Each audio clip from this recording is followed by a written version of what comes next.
In the 1980s, R.C. Christian, the pseudonym of the man behind the mysterious Georgia Guidestones, not only called for the world's population to be reduced down to 500 million people, calling the majority of us a, quote, cancer on the earth, but he also promoted transhumanism, basically saying that man and machine should merge in our next evolutionary step into godhood. Just like the elite Illuminati today, particularly Google's chief engineer Ray Kurzweil, who believes that by the year 2045 that the elite will be uploading their brains into silicone-based systems and becoming immortal gods, and our bodies will be replaced by cyborg systems, allowing us to live forever as a god.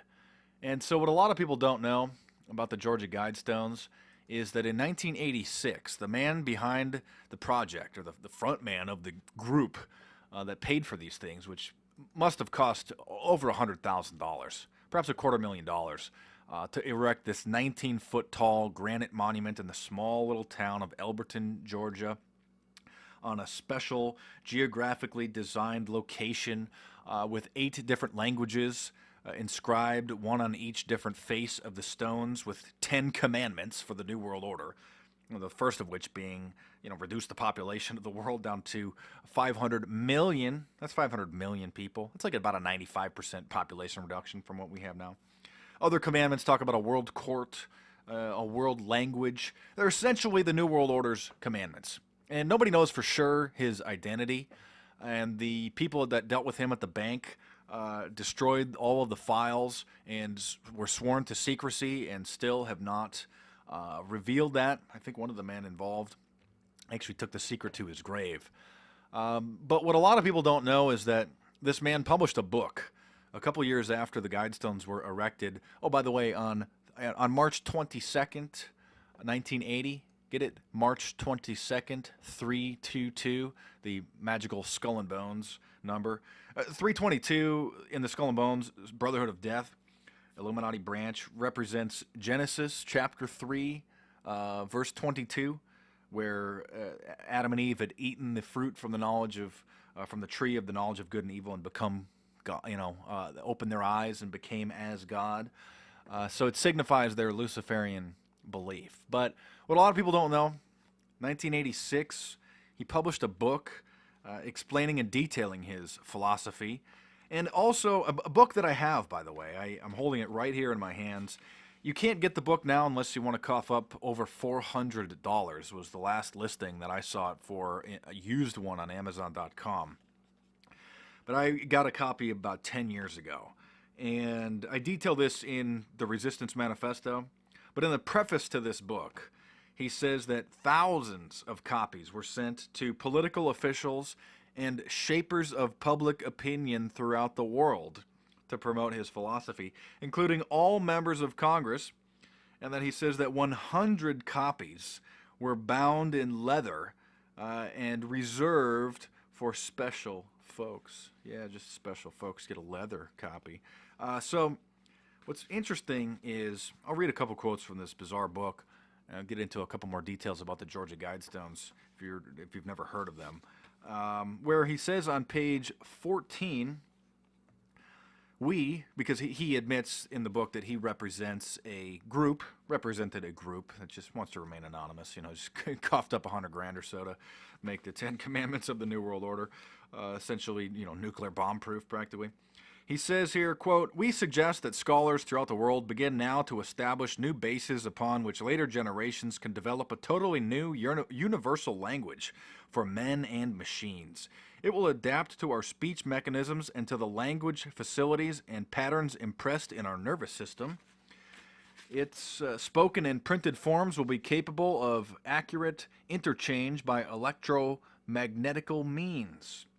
He goes on to basically say that he wants to unite the world in one language. If you're familiar with the story from the Bible about the fall of the Tower of Babel, how at one point all human beings spoke the same language, and they tried to build the Tower of Babel to lead up to God, or some people believe was some sort of a transmitter, or possibly an antenna, or some sort of a calling sign to some fallen angels. And then God knocked it down, mixed up the languages, so that humans would have a little bit harder time to communicate with each other, because obviously when we get together we just do evil things. So he tried to stop that. But Mr. R.C. Christian, Mr. Rosicrucian, that's his little pseudonym, is a code word for the Rosicrucians, a sort of secret society, Enlightenment themed secret society dating back to the 1400s. And so he published his little book here. I'm going to read a couple other quotes from this interesting book here, where he says on page 6, "It's probable that humanity possesses even now the knowledge needed to establish limited but effective world government. The knowledge must be propagated into the consciousness of all mankind.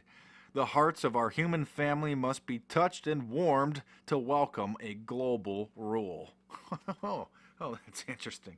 Yes. Just a couple other quotes from this very mysterious book.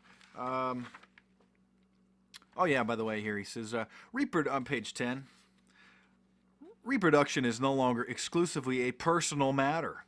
Society must voice and have some power and direction over the regulating of this vital function."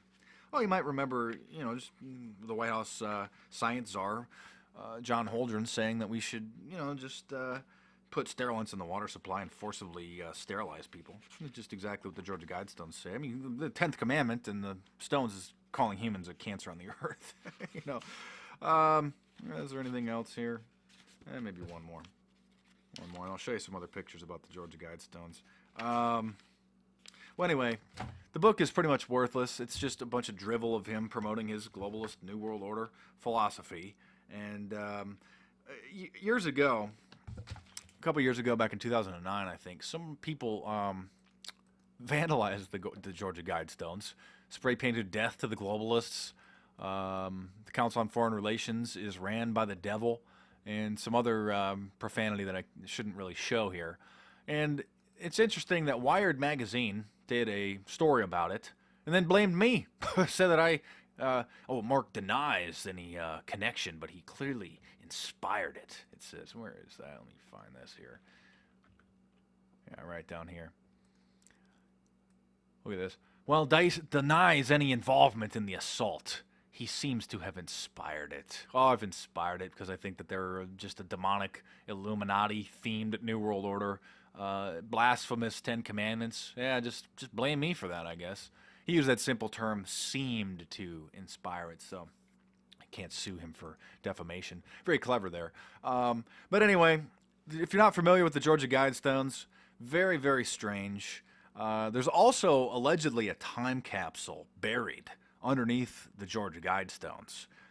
So who knows what's in that time capsule. And you know what's particularly interesting is, remember the Satanists not long ago wanted to pull the 10 Commandments off of public property, or really just put a Baphomet satanic statue up themselves. The Georgia Guidestones are actually on public property. And so the land was on a farm, and then somebody deeded the land to the city. And so this city is public property. We should have the Georgia Guidestones removed from public property. Probably something to be put on private property, don't you think? I mean, public taxpayer dollars is being used to maintain the land, to go and mow the grass, and to keep the trails trimmed. So pretty interesting there. So anyway, Robert Christian is not the guy's name. That's just his pseudonym. And like I said, when he created the stones and paid for them, admittingly that he was a front man of just a group, just a concerned organization. He used R.C. Christian, a pseudonym really signifying to the Rosicrucians. So if you want to get some more info on this, check out my book, The Resistance Manifesto. I guess I covered it in the New World Order Facts and Fiction as well, because as we know, part of the Illuminati plan is a massive population reduction at some point to try to preserve the planet's resources for the enlightened Illuminati elite, particularly if they plan on just living forever, just uploading their brains and becoming cybernetic organisms.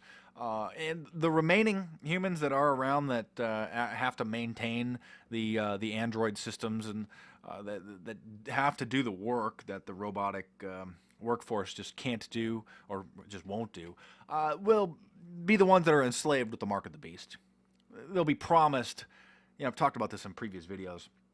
This very well could be, most likely, the mark of the beast, where the Illuminati Masonic counterfeit Christ will offer people eternal life here on planet Earth.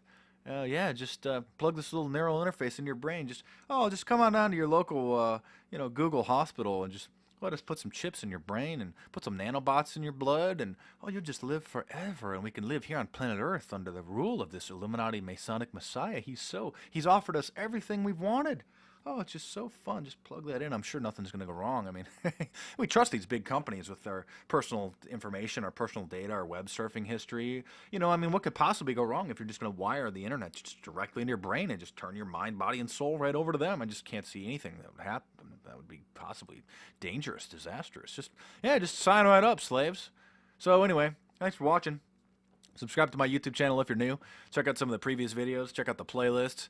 And stay tuned because there's more videos coming soon.